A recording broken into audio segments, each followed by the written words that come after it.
All right, ladies and gentlemen, we are live. I'm super excited about today. I'm really totally nerding out. In fact, Kelly and I were just preparing for the podcast. He just turned me on to like 4 or 5 different things. Some beard oil, that kick-ass boombox that he's got right there. I'm really looking forward to it. So this is the Be Your Own Loud podcast / live stream. The overall goal here, actually, I need to put this disclaimer up just in case anybody's concerned. Sometimes we have a little language in our podcasts and in our live stream, and I just want to make sure everybody's prepared for it. But the whole idea of this show is very, very simple. It's to meet unbelievable people who have risen above the noise and truly become their own loud.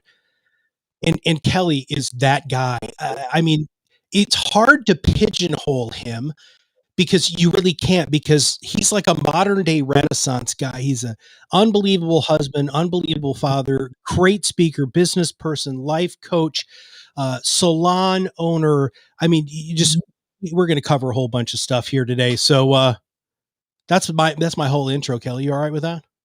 I'm good, man. And for those of you who are watching this or listening to this as a podcast, you guys are totally missing.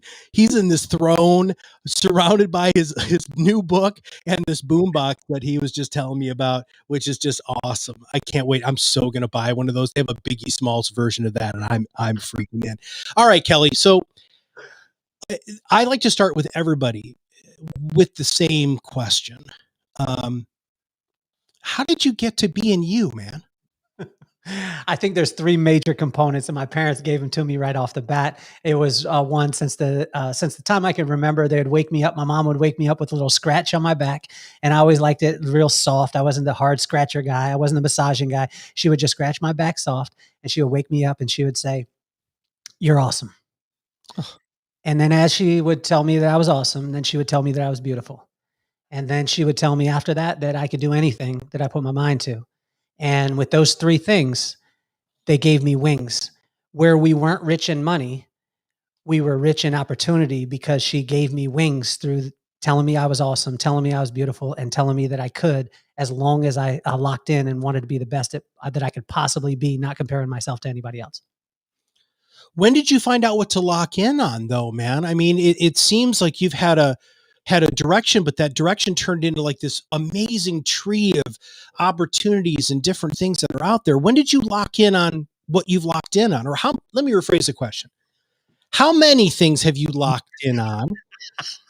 And then how did you end up being where you are? Well, big shout out to Dr. Eric Compton. I called him one day and I said, "Man, you are like you have the Midas touch," because he opened a business and within the first week it profited, which is unbelievable. No one does this. The first week he profited, like in the first week. And I called him, "You have the golden touch." He said, "No, Kelly, I just keep touching." I've failed at more things than I've succeeded at, and I just continue to do it. But I've got a thought process, again, that goes back to my parents. Both my mom passed away about 2.5 years ago, and my dad is still alive and with me, and call me every morning. And he tells me this. He says, "You're the greatest," and then he waits, and then he says, "So act accordingly." And so they pushed me into this. And so as far as when I found it, I don't really think that I have. I mean, I never knew I wanted to do hair until my dad bought dog clippers and we cut hair in a double wide mobile home. I never knew I wanted to speak until my boss at the time was booked and they didn't have anyone else. So they sent me. And I taught hair, but I didn't know that I wanted to speak as far as motivationally, but I spoke about the principles that my parents gave me, and people were like, "Wow, I'd like you to come back." And then I never knew that, I never knew about the podcasting side. And then I did it and I was like, "Man, I love this. I want to go." And then, so I think that no matter what, I think my wife said like this, to be 100% in every single thing that you do at the particular time. Balance does not exist. I don't believe balance. I don't talk about balance. I don't believe in it. I think it's garbage. Balance is something that truly balance something. You take a water bottle, truly balance it. 50% is on this side, 50% is on this side. That's an F in both. So family and work. If you're balancing, you're failing in both. I say turn the water bottle upside down and be exactly where you are at the particular time, and magic will happen. How do you see the other opportunity? So some of those, it sounds like you were kind of thrust into them, and you did what I think a lot of people don't do, which is, in fact, you've got this on one of your shirts, by the way. I was checking out your swag earlier. Was his lemonade, right? I mean, you make lemonades out of lemon, right? But you've done that consistently. Do you find that just leaving yourself open to the opportunities is where it goes, or do you just see where the wind takes you and you navigate accordingly? Well, I think that it's about. I was just talking with Dr. Jeff Spencer this morning, and he's the performance coach for. He was performance coach for Lance Armstrong and for Tiger Woods, and many other people. And he started by pedaling the bike one time. Justin Breen, one of the best in PR, started by writing one letter, not a full letter, but just one letter on the page. And I think that when you do that, you prepare yourself for sometimes the impacts that you don't know that are coming. And for me, I've had an unbelievably optimistic side as far as if somebody told me and my brother are two different people. My brother's one of the top attorneys in Vegas, and so he's an analytical guy. If you took both of us and you said Superman's outside and we both ran out, my brother, if when we went out and Superman's not there, my brother would be like, "You liar," and I would be like, "He left." So, but I think that again, it goes back to my parents of telling me that I was awesome, that I was beautiful, and that I could do anything. And then that way, when things come our way, then I was a Bruce Lee fan, growing up, and he said, "Be like water. Water doesn't react. Water takes the time, and if you can take the time, really, I mean, anything like."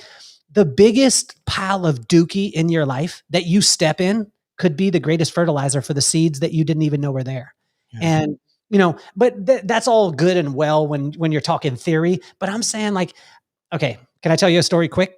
Yeah. Okay.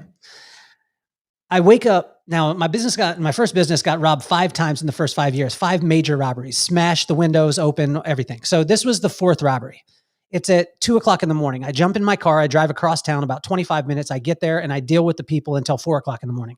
You could tell, you can imagine, I'm pretty pissed. My business just got broke into and I'm speeding home. Well, I'm driving in a car that a guy that looks like me should not be driving. And when you are, you gain attention. Okay. Yeah. So, but I don't think this way. I just think that I look like every other normal person. So I'm driving about 85, 95 miles an hour on the way home. There's lights in the back of me. My brother's an attorney. I think I'm going to get off anyway. I'm good. And then I think I'm going to appeal to this guy's, he's going to be fine because my business got robbed. He rolls up. He says all the stuff. I say, my business got robbed. He said, "Thank you so much. Here's your ticket." And he walks away. And I was pissed. Matt, I was so pissed. And then what God said to me, he said, "You had the opportunity to get robbed tonight because you have a business." Oh, And it was just a shift in perspective because and what he told me, he said, "Kelly, I could take away the business if you want. But if you had no business, you didn't have the opportunity to get robbed. So get excited about the robbery and that will be a story and that story will be worth more than that window getting broken." how do you teach people that perspective? People hire you for this, right? I mean, you've got this amazing life coaching program. You got the book that's sitting there. I mean, you've got all of this collateral to support this. How do you take somebody from not being able to see and not being able to be gracious and have that gratitude right in front of them and shining the light so they see it? I think the first thing right off the bat is most people never hear that they're perfectly wonderfully made. This is a thing that my parents told me all the time. Again, I'm getting goosebumps when I say it because it's just fresh that my mom passed away. It's only 2.5 years.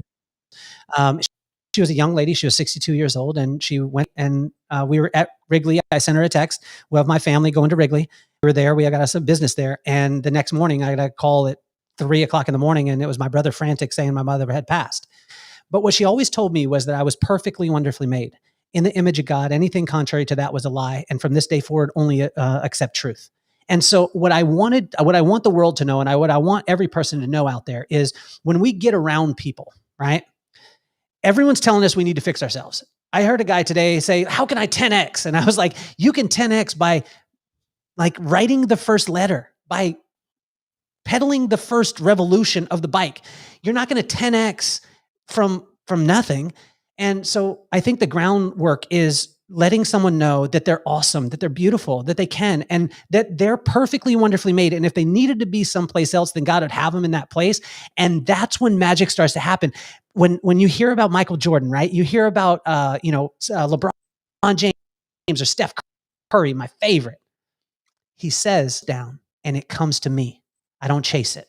And if what I help people to do is I help them to slow down, sit in, and realize that they're uniquely made, that they're perfectly made. There's nothing wrong with them, all right with them. And even the fact that I can't read well, Matt, is an attribute. Even the fact that I fall asleep when I read is an attribute. Even the fact that I didn't go to college is an attribute. It's a part of who I am. The fact that I'm wearing a pinky ring that I should not be wearing, why? Because I just wanted to wear one because my wife bought it for me for my 10th anniversary. That's awesome. The fact that I have a boom box here, a bump box actually, it's because it's who I am authentically. And I want people to realize that you're perfectly wonderfully made. You do not need to be fixed. And if you have people around you that tell you need to be fixed, you need to get them out your life and start believing truth, understand and know that you're the greatest. So act accordingly. That can't be just a light switch, man. I mean, you have like a process to help people. I mean, that's some heavy shit you just said there, dude. And if people just gave themselves that permission, I mean, wow, holy cramoly. Let me tell you this, Matt, right? Okay. Think of this. When you're broke and you have nothing, you're simple, right? Everything's simple. When we were broke growing up and we had to scrounge, I remember scrounging together 75 cents to be able to go to Taco Bell, and there was 19-cent hard shell tacos, 29-cent soft shell tacos. Me and my two brothers walked almost a mile. This is one of those grandpa stories. Walked almost a mile to be able to get this while my mom was working 16 hours and my parents were split up and we were living in a 1-bedroom apartment with 4 people at the time. My dad moved in, it was 5, but this was before. Those times were simple. We were riding bikes. We couldn't afford anything and we did whatever. When you're on the bottom, you're simple. When you're on the top, you're simple. If you hang out with billionaires, which I've got friends who are billionaires, I got friends who are multimillionaires, I got friends who are millionaires, whatever it is, and they fly in these orbits. They're very simple. They like to ride bikes. I'm just about to go to PLH. Shout out to that. PLH, Peace, Love, and Happiness. It's a motorcycle ride. It's just a bunch of guys with a bicycle that has a motorcycle or a motor on it. And we all get together and we're all 9-year-olds. We make fun of each other, hang out. And it just so happens that they fly in the highest orbits in the whole entire world. Bottom, simple. Top, simple. Middle, stay out of it. Because the middle is where everyone's striving, everyone's chasing, everyone wants to watch the car, the house, and they're all scratching and trying to do it. The people at the top are staying away from those people because they see them from a mile away. The people at the bottom have been sold a bag of goods that you need to go through the middle. No, because once you go through the middle and you get all this wealth, what do? You end up being simple anyway. My 9-year-old best friend the other day, we used to ride bikes when we were 9. Now, I wouldn't say that we're Elon Musk or anything like that, but we have lifestyles where we can, on a Friday afternoon, we could do what we want. And you know what we did, Matt? We rode bikes. Stay out of the middle. Somebody really wise told me in my past that everybody's fighting for the crumbs under the table and nobody realizes that they actually have a seat at the table.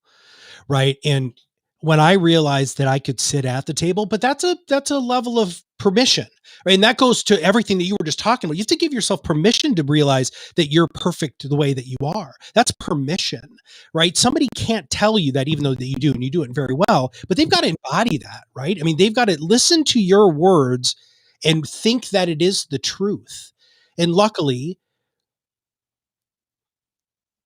your truth is quite on display. And I believe that it's wonderful that you are so open with all of the things that have happened with you and where you are and where you've gotten and how willing you are to share. You know, the Japanese have a principle called Kaizen, right? Continuous gradual improvement.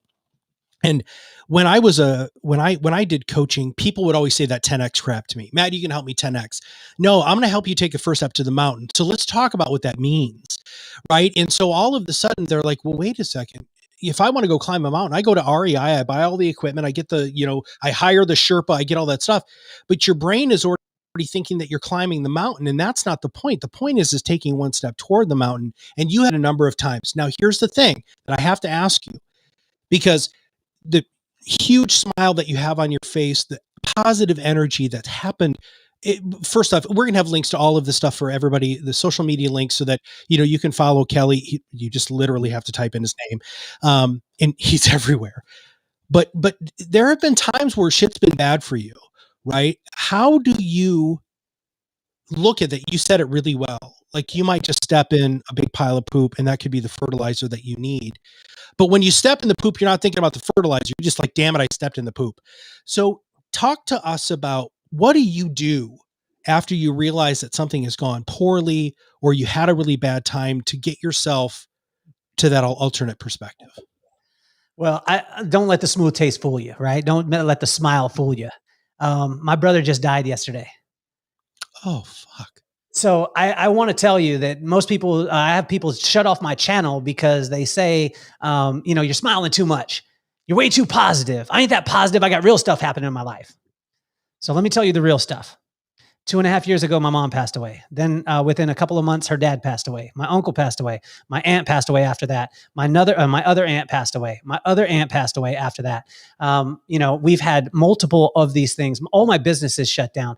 My business went from $3.8 million, $3.85 million a year to zero in one day. And, we had all these things happen, right? So, and again, yesterday, like, my brother, I'm like, when I get done with the podcast today, I'm going to go pick up my kids. We're going to hang out. We're doing Fun Friday because it's Fun Friday. And then tomorrow we fly out to Salt Lake City because, we're going to be with our family and, and be able to not mourn his death, celebrate his life. That's what we're going to do. But my mom taught me this principle very, very early on in life. My mom was such a wise woman. She's so amazing. She's still with me today, every single day. But she told me this one word that will solve anything. Like, literally, if you talk about life coaching, I teach one word, just one word, Matt. That's it. I teach one word that'll help you to make $1 million. I'll teach one word that'll make you make $30,000 a year. I'll help one word that will help you to be able to grow your business, whatever you want to do, just one word. And that's all. And it's like this. And I want you to do this with me. I want you to take your ears up to your shoulders, all the way up to your shoulders, or all the way up your shoulders up to your ears. Now I want you to drop them. Okay. Do it for me again, Matt, all the way up to your ears. And then I want you to drop them. When you drop them, just let them go. Let me do one last time, all the way up to your ears. Now I want you to hold your hands like this and repeat after me. Shit. Shit. When the world shuts down, shit. Maybe I was supposed to start a podcast. When your mom dies, shit. Maybe her body wasn't in the greatest place and she needs to be in a better place. Shit. Like, when you lose your job, shit. Maybe you needed a new one. When your boyfriend broke up with you, shit. Probably all your friends didn't tell you that you didn't need to be with them in the first place.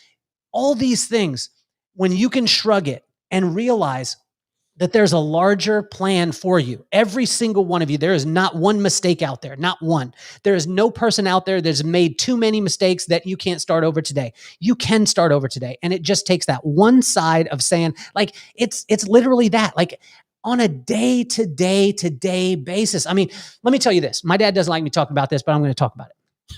My dad, amazing man, a couple of years ago got diagnosed with prostate cancer. He got diagnosed with prostate cancer 3 months before my mom died.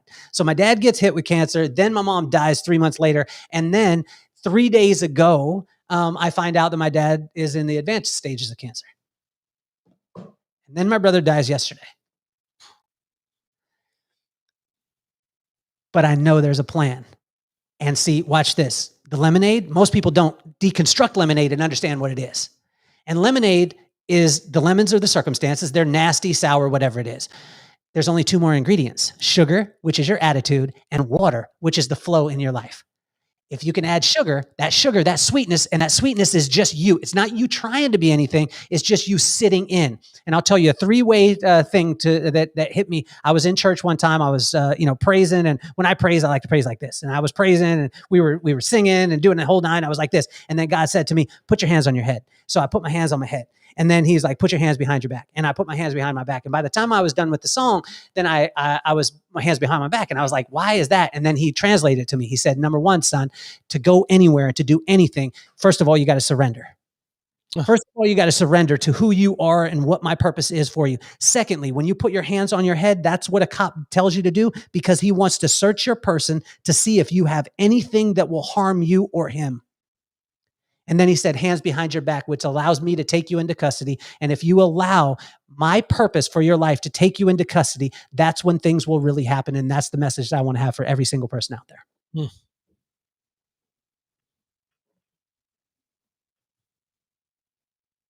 Hmm.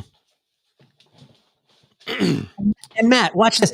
The lemonade in this, right? When he told me that, the lemonade is someone heard it and said, oh my gosh, that could be a prison ministry. And you know where I got a chance to go speak? At the only Supermax prison in the country. And I got to tell inmates, you already have the recipe for success because all of you have had to do this, this, and this, but you did it to an authority. Do it to the authority of your purpose.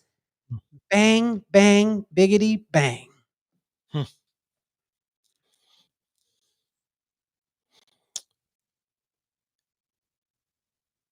How do you do it? I mean, how do you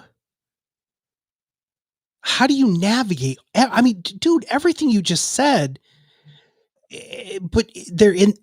People are just seeing the tip of the iceberg and all of the other stuff that you do and help people with. And how do you do it?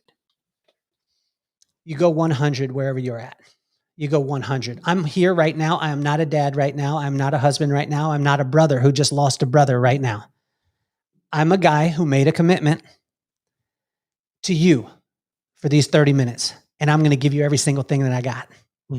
And when I walk away, Matt, I love you, but I'm not going to be thinking about you because I'm turning into dad. Yeah. And then when I'm dad, I'm Fun Friday. We're going to no budget at the candy shop. We're doing that. And then when I walk into this funeral, right? And so this was the message, man. When my grandma died, she died at 75 years old, and everybody, like I was, I got the phone call, and everyone thinks like, okay, the first thing, and as a hairdresser at the time, I said, this is easy because I wear black. I can go. And I walked in my closet and I went to look at all the black. And then I went to turn around and I saw this white suit that I had bought. And I loved the white suit, made me feel amazing. But I was like, I can't wear the white suit.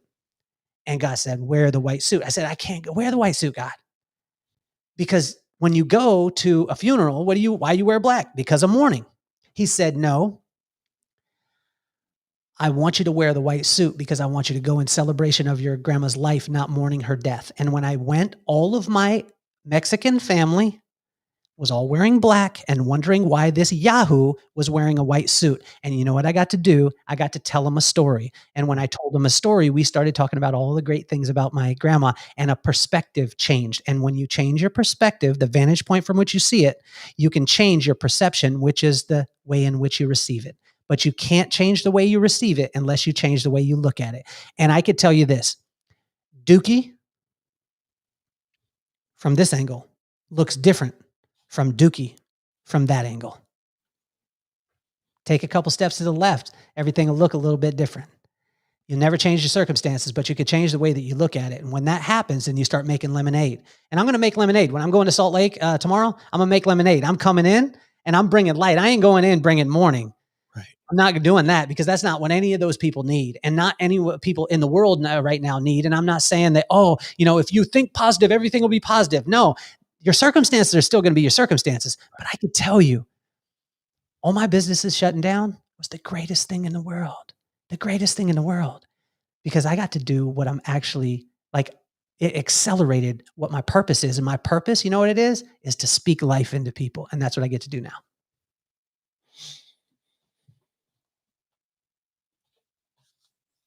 If somebody wants to hear that, what is the best way for them to hear that from you right now? What do you think? So putting you on the spot, is it the book that you have? Is it the podcast? Is it you have a whole university?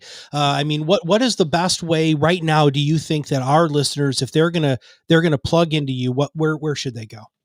I would go to the website, and you could choose. There's going to be people who read paper books, right?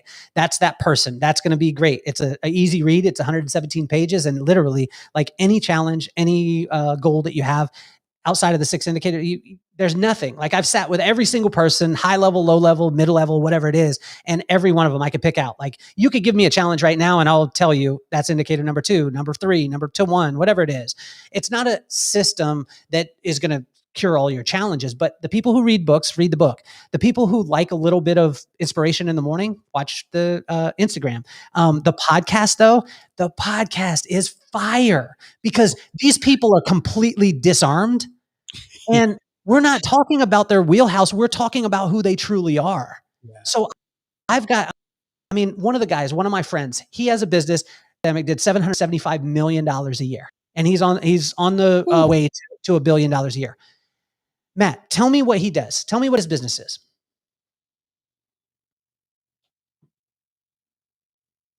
I don't know what his business is. He owns Sport Clips. Really? And so what I want you to realize is that there's people out there, and if you met Gordon Logan, Gordon Logan is an absolute amazing human being who does what he's purposed to do. And guess what? He gets rewarded for it. And the cool thing on the podcast is that my only ask is that every one of these iconic people give my kids advice and they have to use their names. And so I'm getting all this, and my kids are going to grow up knowing that superheroes aren't different type of people. Billionaires aren't different type of people. They're simply people with phenomenal attitudes and great work ethic. And then they drop wisdom on them, which you're going to do when you come on the podcast. Oh, I'm looking forward to that, man. All right. I want to rewind just a little bit and not just rewind, but remind, because we say all the time on the podcast that marketing is fundamentally changed. You have to market to your ideal prospect and the media they prefer while they're there with organic content. And that's exactly what Kelly just said. If you love books, he's got books. If you love podcasts, he's got podcasts. If you like a university educational setting, guess what? He's got that too. He's also got all sorts of crazy, unbelievable videos, right? That are just like, you get sucked in so fast. And if you truly want to rise above the noise and be your own loud, you have to remember that you have to be firing on all of those cylinders. When you're doing your video, do it 100%. When you're sitting in front of a client, be 100% present. People don't get that 100% that Kelly was talking about. And you aren't giving that 100% as much as you should. And if you do, you're going to rise above unbelievable levels of noise. People are going to seek you out to hear you because you are doing what they want, which is that beautiful level of focus. All right. You've got the podcast. You said 107 have dropped. You got 120 in the can. We're going to make sure that we have links to all of those in the show notes. My last question to you is this, and it's maybe you've already answered this, but what is your favorite thing right now? Like within the last 30 days, and I want this to be a physical thing. What was one of the physical things in the last 30 days you're like, man, this is the coolest thing ever? It's called the Carlsbad Bentley. I live in Carlsbad. And when I tell people this, I'm like, have you seen my Carlsbad Bentley? They're like, you are such a jerk. Cause nobody with a Bentley is flexing on anybody. You know what I mean? And they all look at me and they're like, why are you such a jerk? You're talking about this. But understand the Carlsbad Bentley is a matte green, brown seat bicycle that cost $50. And I took the beach cruiser bars and I wanted ape hangers, but I didn't want to buy them. So I took them out to a curb. I took a sledgehammer, put it on the curb and beat them to become the ape hangers that I wanted. And I ride that $50 bike to the beach every single day. And I get to sit and I realize, again, the things that I did early on that were so simple, that got me in touch with who I was, are the things that I ultimately want to do when I get to do what I want to do. So I'm focusing on helping people to eliminate the middle. If there's anybody who can do it, it's you, brother. And I thank you so much for your time. Thank you for giving 100%. This has been so much fun. My phone has been blowing up. People are like, dude, who is this guy's freaking amazing? So I just can't thank you enough for the opportunity. I look forward to being on your show, man. Please make sure that you guys, everybody check out the show notes. We're also going to have links after the live stream goes published to make sure that you have access to everything that Kelly has. Kelly, thanks for being on the show, brother. I love you, man. Thank you so much. I appreciate you. What you're doing is phenomenal.